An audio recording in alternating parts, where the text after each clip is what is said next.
Hi viewers, ಕರುನಾಡಕ ರುಚಿ ಕ್ರಿಯೇಷನ್ಸ್ಗೆ ಸ್ವಾಗತ. ನಾನಿವತ್ತು ಆರೋಗ್ಯಕರವಾಗಿರುವಂತಹ ಒಂದು ಕಷಾಯ ರೆಸಿಪಿನ ನಿಮ್ಮೊಟ್ಟಿಗೆ ಶೇರ್ ಮಾಡ್ಕೊಳ್ತಾ ಇದ್ದೀನಿ. ನಾಲ್ಗೆಗೂ ಅಷ್ಟೇ ರುಚಿಕರವಾಗಿರಬೇಕು, ಹೆಲ್ತ್ಗೂ ಅಷ್ಟೇ ಬೆನಿಫಿಟನ್ನು ಕೊಡಬೇಕು ಅಂತ ಕಷಾಯ ಪೌಡರ್ ರೆಸಿಪಿನ ನಿಮ್ಮೊಟ್ಟಿಗೆ ಶೇರ್ ಮಾಡ್ಕೊಳ್ತಾ ಇದ್ದೀನಿ. ಹೇಗೆ ಮಾಡೋದು ಅಂತ ನೋಡೋಣ. ನಾನಿಲ್ಲಿ ಕೊತ್ತಂಬರಿ ಕಾಳು 2 ಕಪ್ ಆಗೋಷ್ಟು ತೊಗೊಳ್ತಾ ಇದ್ದೀನಿ. ಜಾಮೂನ್ ಕಪ್ಪಲ್ಲಿ 2 ಕಪ್ಪು ಕೊತ್ತಂಬರಿ ಕಾಳು ಅಥವಾ ಧನಿಯಾ ಬೀಜ ಅಂತಾರಲ್ಲ, ಅದನ್ನು 2 ಕಪ್ ತೊಗೊಂಡಿದ್ದೀನಿ. 1/4 ಕಪ್ಪು ಜೀರಿಗೆ, ಒಂದು 7 ರಿಂದ 8 ಕಾಳುಮೆಣಸು, ಒಂದು 1/4 ಚಮಚ ಆಗೋಷ್ಟು ಕಾಳುಮೆಣಸು, ಒಂದು 5 ರಿಂದ 6 ಲವಂಗನ ತೊಗೊಳ್ತಾ ಇದ್ದೀನಿ. ಹಾಗೆ 1 ಚಮಚ ಅಥವಾ ಅರ್ಧ ಚಮಚ ಆಗುವಷ್ಟು ಮೆಂತ್ಯ ಕಾಳನ್ನು ಸೇರಿಸ್ಕೊಳ್ಳಿ. ಸಣ್ಣ ಚಮಚದಲ್ಲಿ 1 ಚಮಚ ನಾನಿಲ್ಲಿ ಮೆಂತ್ಯ ಕಾಳನ್ನು ತೊಗೊಂಡಿದ್ದೀನಿ. ನೀವಿಲ್ಲಿ ದೊಡ್ಡ ಚಮಚದಲ್ಲಿ ತೊಗೊಳ್ಳೋದಾದರೆ ಒಂದು ಅರ್ಧ ಚಮಚ ತೊಗೊಂಡ್ರೆ ಸಾಕಾಗುತ್ತೆ. ನಂತರ ನಾವಿಲ್ಲಿ ಧನಿಯಾನ ಹುರ್ಕೋಬೇಕಾಗತ್ತೆ. ಒಂದು ಬಾಣಲಿಯಲ್ಲಿ ನಾವಿಲ್ಲಿ ಮೀಡಿಯಮ್ ಟು ಲೋ ಫ್ಲೇಮಲ್ಲಿ ಇಟ್ಕೊಂಡು ಧನಿಯಾನ ಹುರ್ಕೋಬೇಕು. ಚೆನ್ನಾಗಿ ಕಂದು ಬಣ್ಣ ಬರೋವರೆಗೂ ನಾವಿಲ್ಲಿ ಮೀಡಿಯಮ್ ಟು ಲೋ ಫ್ಲೇಮಲ್ಲಿ ಇಟ್ಕೊಂಡೆ ಚೆನ್ನಾಗಿ ಹುರ್ಕೋಬೇಕಾಗತ್ತೆ. ನೀವಿಲ್ಲಿ ಕಬ್ಬಣದ ಬಾಣಲಿ ಉಪಯೋಗಿಸಿದ್ರೆ ತುಂಬಾ ಒಳ್ಳೆಯದು ಅಂತಲೇ ಹೇಳ್ಬೋದು. 3/4 ಭಾಗ ಧನಿಯಾನ ಫ್ರೈ ಮಾಡ್ಕೊಂಡ್ಮೇಲೆ ಸ್ವಲ್ಪ ಲೈಟಾಗಿ ಪರಿಮಳ ಬರಲಿಕ್ಕೆ ಶುರುವಾಗುತ್ತೆ. ಆ ಹಂತದಲ್ಲಿ ಜೀರಿಗೆನ ಸೇರಿಸ್ಬಿಟ್ಟು ನಾನಿಲ್ಲಿ ಹುರ್ಕೊಳ್ತಾ ಇದ್ದೀನಿ. ಎರಡನ್ನೂ ಸೇರಿ ಚೆನ್ನಾಗಿ ಹುರ್ಕೊಳ್ಳಿ. ಕಂದು ಬಣ್ಣಕ್ಕೆ ಬರಬೇಕು, ಅಲ್ಲಿವರೆಗೂ ನೀವು ಇಲ್ಲಿ ಹುರ್ಕೋಬೇಕಾಗತ್ತೆ. ನಿಮಗೆ ಗೊತ್ತಿರುತ್ತೆ ಧನಿಯಾ ಮತ್ತು ಜೀರಿಗೆನಲ್ಲಿ ಎಷ್ಟೊಂದು ಹೆಲ್ತ್ ಬೆನಿಫಿಟ್ ಇದೆ ಅಂತ ಹೇಳಿ. ತುಂಬಾ ಆರೋಗ್ಯಕ್ಕೆ ಒಳ್ಳೆಯದು ಅಂತಲೇ ಹೇಳ್ಬೋದು. ಕಾಫಿ ಟೀ ಇಷ್ಟ ಇಲ್ಲದೆ ಇರೋರು, ಅಥವಾ ಕಾಫಿ ಕುಡಿದ್ರೆ ಹೀಟ್ ಆಗುತ್ತೆ ಅಥವಾ ಟೀ ಕುಡಿದ್ರೆ ಪಿತ್ತ ಆಗುತ್ತೆ ಅನ್ನೋರು ಈ ರೀತಿ ಧನಿಯಾ ಕಷಾಯನ ಕುಡಿಬೋದು. ಅಥವಾ ಧನಿಯಾ ಟೀ ಅಥವಾ ಧನಿಯಾ ಕಾಫಿ ಅಂತಲೂ ಸಹ ಕರೀತಾರೆ, ಅದನ್ನ ನೀವು ಮಾಡಿಕೊಂಡು ಕುಡಿಬಹುದು. ಕಂದು ಬಣ್ಣಕ್ಕೆ ಬರೋವರೆಗೂ ಹುರಿದ್ಬಿಟ್ಟು ನಾನಿಲ್ಲಿ ಒಂದು ಪ್ಲೇಟ್ ಮೇಲೆ ತೆಕ್ಕೊಳ್ತಾ ಇದ್ದೀನಿ. ನಂತರ ನಾನಿಲ್ಲಿ ಅದೇ ಬಾಣಲಿನ ಇಟ್ಕೊಂಡು ಮೆಂತ್ಯ ಕಾಳು ಹಾಗೆ ಕಾಳುಮೆಣಸು ಲವಂಗನ ಫ್ರೈ ಮಾಡ್ಕೊಳ್ತಾ ಇದ್ದೀನಿ. ಲೋ ಫ್ಲೇಮಲ್ಲಿ ಇಟ್ಕೊಂಡೆ ಹುರ್ಕೊಳ್ಳಿ. ಬಾಣಲಿ ಆಲ್ರೆಡಿ ಬಿಸಿ ಇರೋದ್ರಿಂದ ಬೇಗನೆ ಫ್ರೈ ಆಗೋ ಚಾನ್ಸಸ್ ಇರುತ್ತೆ.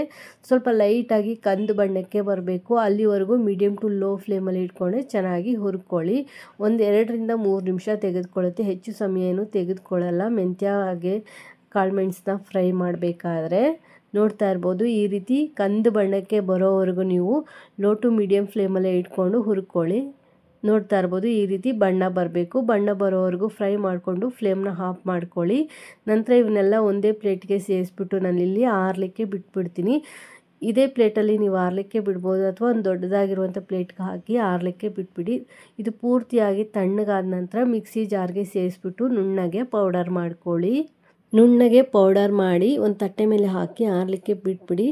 ಈ ಪೌಡರ್ನ ನೀವು 2 ರಿಂದ 3 ತಿಂಗಳವರೆಗೂ ಹೊರಗಡೆನೇ ಇಟ್ಟು ಸ್ಟೋರ್ ಮಾಡ್ಕೋಬಹುದು. ತುಂಬ ಚೆನ್ನಾಗಿರುತ್ತೆ. ಚೆನ್ನಾಗಿ ಹುರಿದು ನಾವು ಪೌಡರ್ ಮಾಡಿ ಇಟ್ಕೊಂಡ್ರೆ 2 to 3 ಮಂತ್ ಅಂತೂ ಆರಾಮ್ಸೆ ನಾವು ಸ್ಟೋರ್ ಮಾಡ್ಕೋಬಹುದು. ನಾನಿಲ್ಲಿ ಪೌಡರ್ ಮಾಡಿಬಿಟ್ಟು ಒಂದು ಪ್ಲೇಟ್ ಮೇಲೆ ಆರಲಿಕ್ಕೆ ಇಡ್ತಾ ಇದ್ದೀನಿ. ಇದು ಪೂರ್ತಿಯಾಗಿ ತಣ್ಣಗಾದ್ಮೇಲೆ ಒಂದು ಏರ್ಟೈಟ್ ಕಂಟೈನರಲ್ಲಿ ಹಾಕಿ ಸ್ಟೋರ್ ಮಾಡ್ಕೋಬೇಕಾಗತ್ತೆ. ನಾನಿಲ್ಲಿ 1 ಲೋಟ ಹಾಲನ್ನು ಇಲ್ಲಿ ಕಾಯಲಿಕ್ಕೆ ಇಟ್ಕೊಳ್ತಾ ಇದ್ದೀನಿ. ಇದಕ್ಕೆ ನಾನಿಲ್ಲಿ ಸಕ್ಕರೆಯನ್ನು ಸೇರಿಸ್ಕೊಳ್ತಾ ಇದ್ದೀನಿ. ನೀವಿಲ್ಲಿ ಸಕ್ಕರೆ ಬದಲು ಕಲ್ಸಕ್ಕರೆ ಅಥವಾ ಬೆಲ್ಲನೂ ಸಹ ಸೇರಿಸ್ಕೋಬೋದು. ನಿಮ್ಮ ಬಾಯಿ ರುಚಿಗೆ ತಕ್ಕಂತೆ ನೀವಿಲ್ಲಿ ಸಕ್ಕರೆಯನ್ನು ಸೇರಿಸ್ಕೊಳ್ಳಿ. ಸಕ್ಕರೆ ಅಂಶ ಎಷ್ಟು ಬೇಕು ಅಂತ ನೋಡಿಕೊಂಡು ನೀವಿಲ್ಲಿ ಸಕ್ಕರೆನ ಸೇರಿಸ್ಕೋಬಹುದು. 1 ಚಮಚ ಕಷಾಯ ಪೌಡರನ್ನು ಸೇರಿಸ್ಕೊಳ್ತಾ ಇದ್ದೀನಿ. ನೀವು ಟೇಸ್ಟ್ ನೋಡಿಕೊಂಡು ಕಷಾಯ ಪೌಡರ್ನ ಇನ್ನೊಂದು ಸ್ವಲ್ಪ ಸೇರಿಸ್ಕೋಬಹುದು.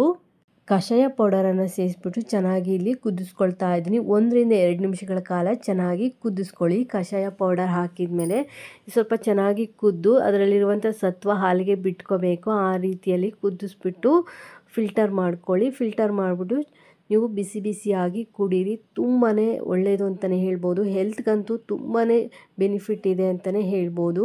ನಾನಿಲ್ಲಿ ತಣ್ಣಗಾಗಿದ್ದ ನಂತರ ಇದನ್ನೊಂದು ಗಾಜಿನ ಬಾಟಲ್ಗೆ ಸೇರಿಸ್ಬಿಟ್ಟು ಸ್ಟೋರ್ ಮಾಡ್ಕೊಳ್ತಾ ಇದ್ದೀನಿ. ಒಂದು ಏರ್ಟೈಟ್ ಕಂಟೈನರಲ್ಲಿ ಹಾಕಿ ಸ್ಟೋರ್ ಮಾಡಿ ಇಟ್ಕೊಳ್ಳಿ. ಆರಾಮ್ಸೆ 2 ರಿಂದ 3 ತಿಂಗಳವರೆಗೂ ನಾವು ಸ್ಟೋರ್ ಮಾಡಿ ಇಟ್ಕೊಂಡು ಯಾವಾಗ ಬೇಕೋ ಆವಾಗ ಕಷಾಯನ ಮಾಡಿಕೊಂಡು ಕುಡಿಬಹುದು. ವಿಡಿಯೋ ಇಷ್ಟ ಆದರೆ ಒಂದು ಲೈಕ್ ಕೊಡಿ. ಹೊಸದಾಗಿ ಚಾನಲ್ ನೋಡೋರು ಸಬ್ಸ್ಕ್ರೈಬ್ ಮಾಡ್ಕೊಂಡು ನೋಡಿ. Thanks for watching this video.